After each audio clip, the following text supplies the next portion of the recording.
All right, fact check this podcast episode 23, and Trump passed the bill.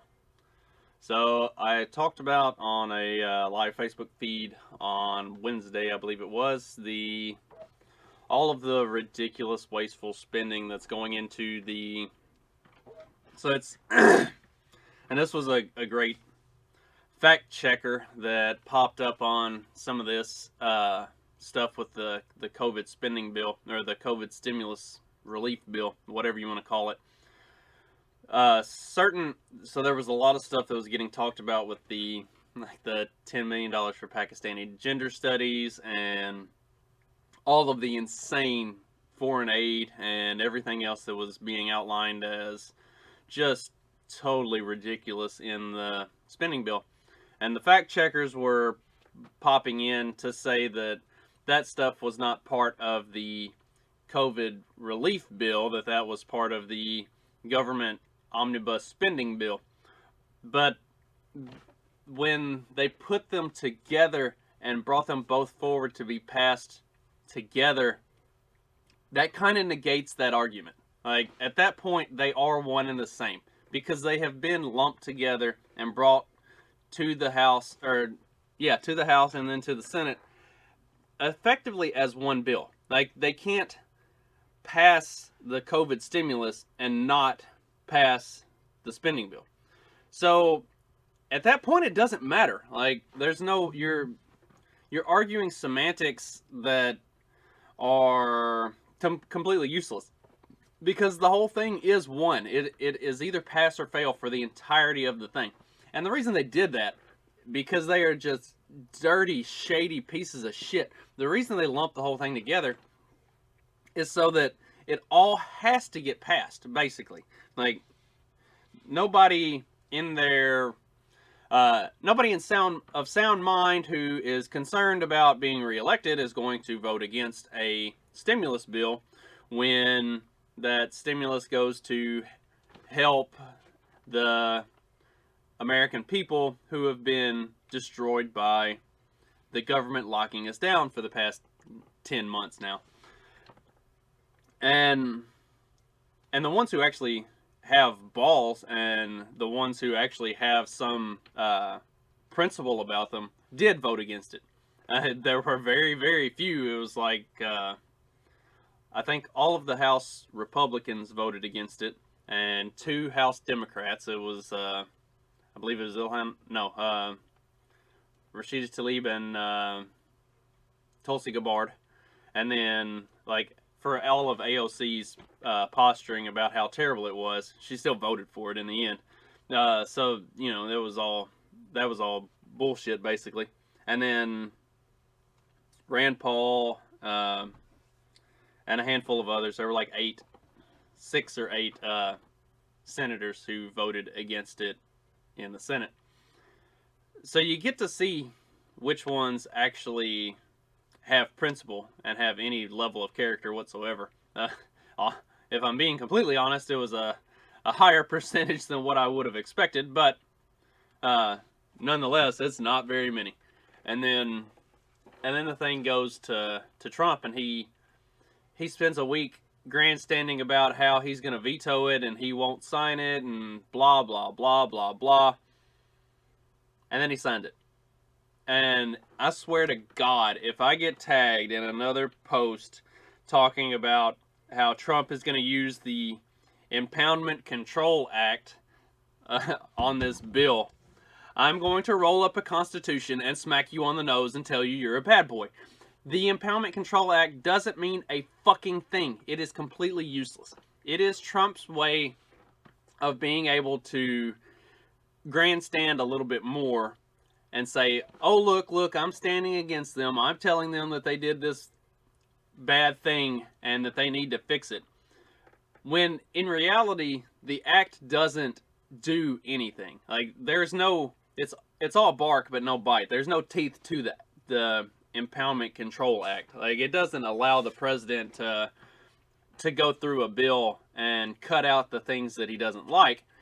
But basically what it does is it says that he can tell Congress that these are the things I don't like about this bill, and these need to be removed. And then Congress can just say, yeah, well, fuck you. We're going to do it anyway. Which is exactly what's going to happen. The only thing that's going to happen today, because they're going to take certain aspects of this back to Congress today to make amendments to it. And the only thing that's going to change is instead of a $600 check, they're going to sign off on the $2,000 checks for everybody. Which is... I'm getting into that too. But like, that's literally the only thing that's going to change. There's talk about some tech, some stuff with the tech companies that's possibly going to get changed, and also some stuff with looking into voter fraud that's going to get changed.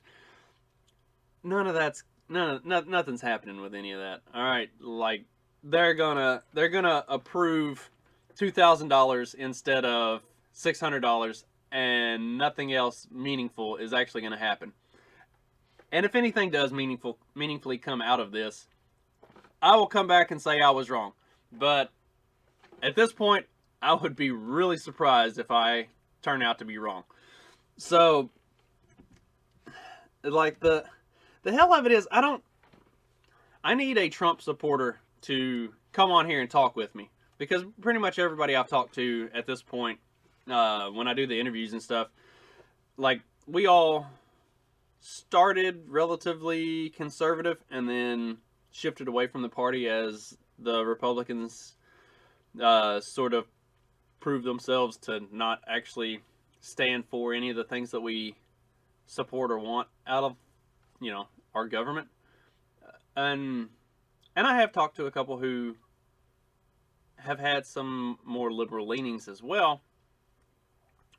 And then, like, all the woke stuff kind of pushed them away from the Democratic Party towards libertarianism. But, like, I need to get somebody who is an ardent Trump supporter to explain to me what's going on in your mind at this point that you still think he's doing anything at all. Like, other than just a total divorce from reality and a lack of understanding of how any of this actually works. Like, he campaigned on draining the swamp and building the wall and doing all this stuff. And anybody who had any realistic understanding of how all this shit works knew that there was never going to be a wall built. There will never be a wall built. If you're still hanging your hat on they're going to build the wall, you are a moron. You are a moron. There will never be a wall built. It's not going to happen. There's no way to get enough of the government on the side of building this wall. Like, you can just wad that plan up, throw it away, move on with life. It's not happening. But then the drain the swamp thing, like, so he came in and he said he's going to drain the swamp, and then he employed 100% swamp creatures. All right, let's not go. Well, not 100%. He also had Ben Carson, and Ben Carson was a great guy. So 99.9% swamp creatures is what he employed, and his own family members.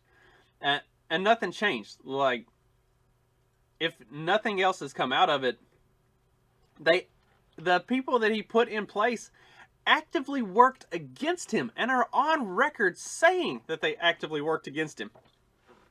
They lied about the number of troops in Syria. They lied to him about everything. They went public with stuff regularly. Like, how could he was supposedly playing 4D chess this whole time, and he had this big, master plan worked out.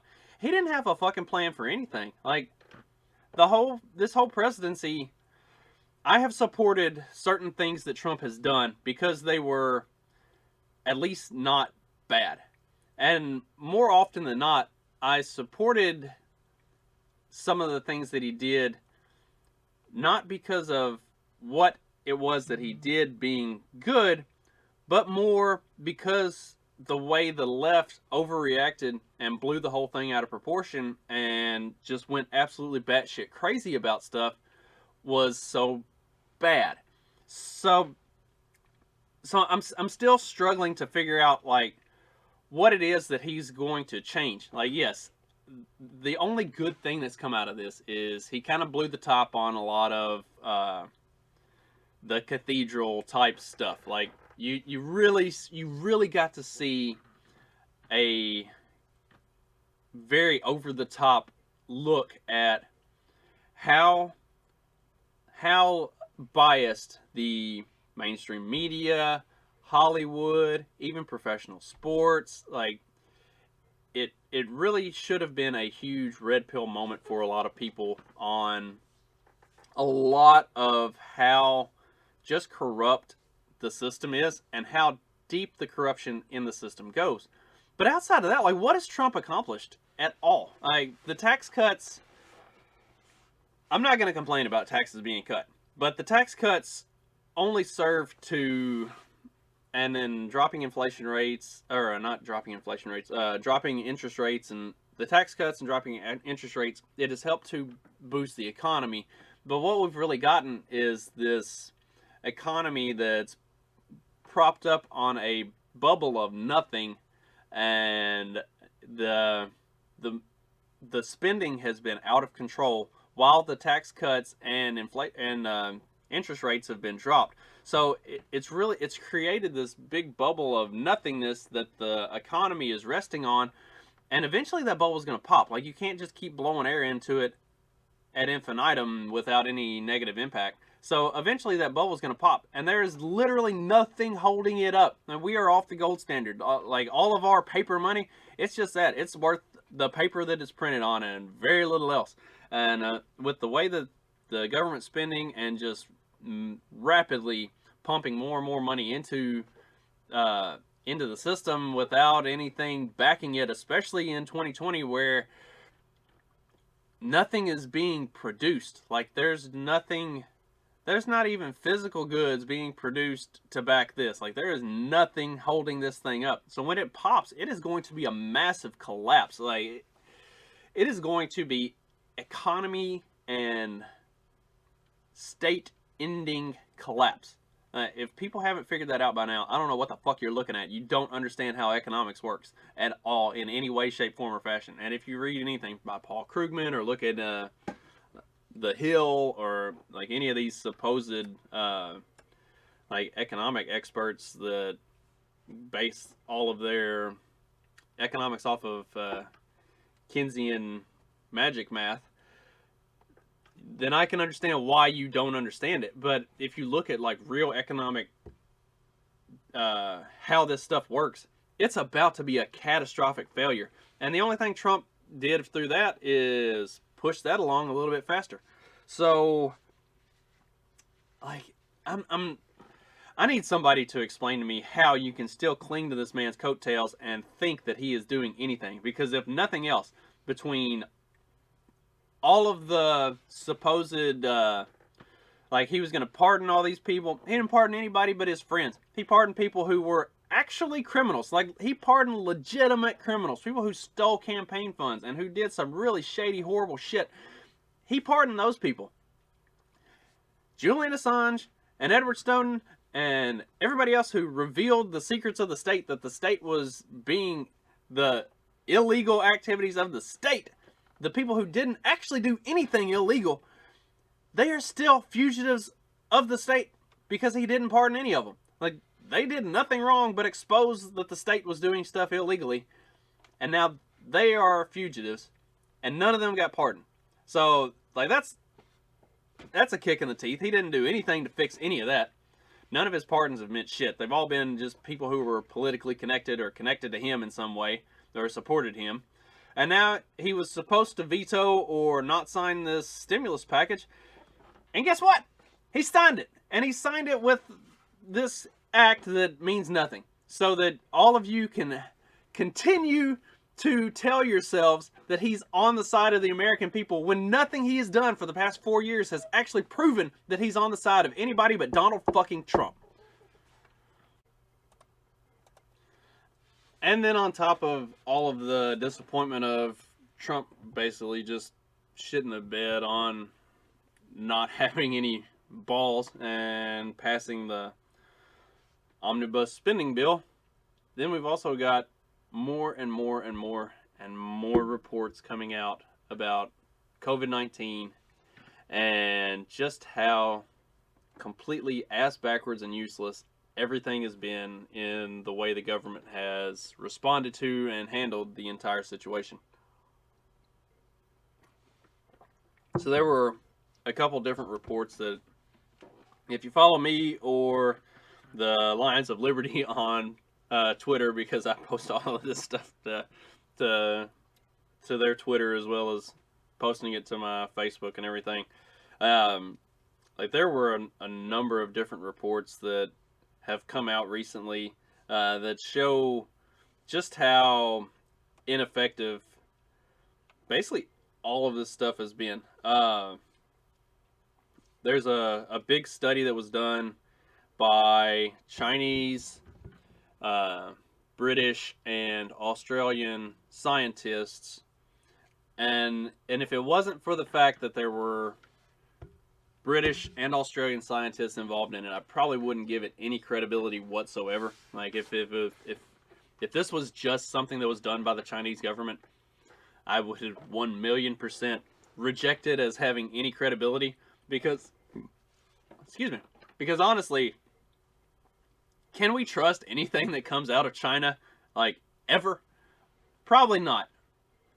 But there was at least some accountability, it looks like, for how this was handled. So there's a study that was done over, it was just short of 10 million Chinese people around Wuhan and the area where the outbreak is believed to have started, and the hardest hit places in the world, or that was one of the hardest hit places in the world.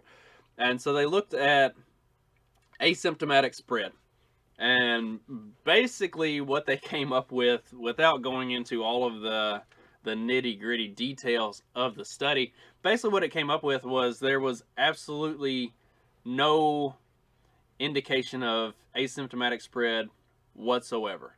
So the entire basis of shutting us down for the past 6-7 months, because of all these asymptomatic spreaders who were, and the mask mandates and all of that, because of all these asymptomatic spreaders who didn't know they were sick but were going around and making everybody else sick and just spreading this disease, it was all bullshit, and it doesn't actually exist. Like, and there was never the problem that I had with it, and the problem that a lot of people had with it, is there was never actually any real indication. There was never actually any science. There was never actually any studies done that indicated that that was a real thing to begin with. That was all, it was all just speculation and guesswork, and it was, there was never anything that backed it. And so, like, that was something that, anybody that has been paying attention to this from the beginning, that was something that pissed you off, because none of this stuff, for all the trust the science people, there isn't any science that they're actually using to back any of their claims or to support any of what they're promoting. In fact, if you really look at it, the science indicates the complete and total opposite of everything that they're saying. The science, the actual studies and research has been done, show that lockdowns do not work. They have the opposite effect. They are a bad thing. The studies show that masks do not work. They are not effective in containing this virus or this disease. In fact, if anything, they actually do the opposite. Like, I'm so fucking fed up with trust the science when all of the science points in the opposite direction, and we don't get to trust that science. What they need to be saying, if they really want to be honest, is trust the narrative that we're pushing, because that's exactly what it is. It is a narrative that they want to push. So the more of these studies and stuff that you look at, and the one that comes out of China, like, China has no incentive to force their people to lock down. China has no incentive to keep people home and not let them go to work, because the Chinese economy and the way that the entire Chinese system is built is those people need to be working, because those people are producing goods that China is then exporting all over the world. They have an incentive to get to work and keep things moving forward. They took an economic hit this year because when the virus broke out and everything got crazy, that really, a lot of people moved away from China, at least for a short time, on purchasing goods and services and different kinds of stuff. So like, they have a high level of incentive to keep people working and to just let the thing run its course. So, and if you look at numbers, like there are no excess death rates as a result of COVID-19. I mean, it's overwhelming the research and the data on this, that the people who died from COVID-19 were people who were going to die anyway. It just kind of shortened that time span. Like, it's not some horrible virus that's killing off healthy people. It's a predatory virus that's picking off the old and the feeble and the weak and the compromised. And we're shutting down the entire world because of it. And it's been infuriating, because now there was something that said 1 in every 1,000 people, 1 in every 1,000 Americans has died of COVID, because we've crossed the 300,000 threshold or whatever. And I don't trust any of those numbers. Like, the numbers have been proven to be false. They were testing people post-mortem who had there was no reason to suspect they died of COVID. They were testing them post-mortem and then counted as a COVID death. Like, everything gets accounted to and attributed to COVID. Go back and listen to episode 22 where I talked to Evan, and we really get into all of the numbers and look at all of this stuff, because none of it is factual, none of it is true, none of it has any basis in reality, and it's all being used to drive a narrative. And if you go through and you look at the actual statistics of deaths and everything in all of these other countries around the world, the only ones that are still having huge pushes for lockdown and are still seeing spikes in numbers are the ones where it behooves the government for that to be the case. So, as an economy, we need to get back to work. Like, if they want, going back to the first part of this, if they want to actually do something that's going to be an economic stimulus, they need to open the fucking economy back up and let people go to work and quit all this lockdown bullshit. Like, part of the incentive for Trump to sign the bill was because all of these unemployed Americans were going to lose the extra unemployment benefits. And this is a bullshit part of the way the media paints this narrative, is it said that these unemployed Americans were going to lose unemployment benefits. They were going to lose the additional unemployment benefits that the government has been using to prop up their lockdowns for the past 10 months. They weren't going to actually lose unemployment like the regular unemployment benefits. They were going to lose the extra stuff that makes it profitable for people to be unemployed. So that's bullshit in and of itself. Like, just on it completely and totally. But if they wanted to actually give people benefits, end all of that bullshit, end all of the lockdowns, and let people go back to work and just have a job and make a living. Because we were doing really, really good with that up until they started locking everybody down and kicking everybody out of their workplaces and shuttering private or small businesses and completely destroying the entire service industry, food, hotels, everything. Like, they have destroyed it. And the bullshit of that is, all of those industries that they've destroyed have some of the lowest transmission rates of the disease anyway. Like, all of this, you want to trust the science. All of the science says that those are some of the safest places to be. And they're completely destroying those businesses, those jobs, everything about it. They've wrecked the economy over some bullshit. And if you look at the numbers in countries, like, the only countries that are still having, like, rising cases or anything like that are the ones that it behooves the government to do so because it allows them to maintain more power and control over people. Like, everywhere else that they actually need to get back to work, the numbers have all indicated that for the past month or so, everything's been in decline. Like, there was a second spike for just about everywhere, and cases and deaths have dropped off significantly since then. Except in the places like here and Britain that want to enact and use these lockdowns to enforce their will on the people and have more control over what's done, how it's done, when it's done, where it's done. I mean, this is a bad fucking joke. And the worst part of the joke is the number of Americans who have gone along with it.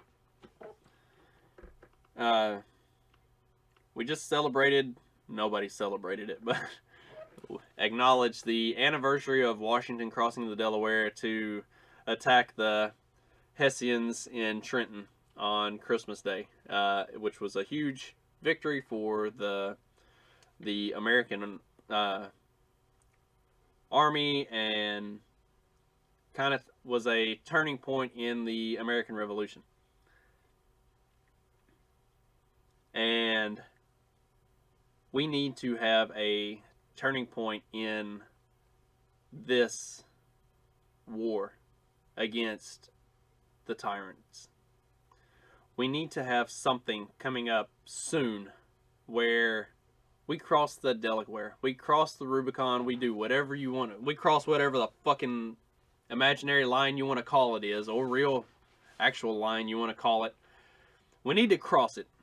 And we need to start burning down government buildings, tarring and feathering fucking tyrants, and putting an end to this bullshit. They have completely destroyed lives. Completely destroyed lives. And I firmly believe they did so willingly and meaningfully. There was a purpose and an intent to do this all along. The purpose and intent to do this has existed for probably the better part of 20 years. And they hadn't figured out the excuse to do it, to actually carry it out and do it until now. And it is time to rise up and have a second revolution and tell these sorry motherfuckers to go burn in hell. Hope you have a great week. I'll be back on Wednesday with another episode, and in that one, I will not talk about politics or COVID at all. So if you don't want to hear about any of that shit, come back Wednesday and join me for some actual fun conversation. And in the meantime, hope you have a good one.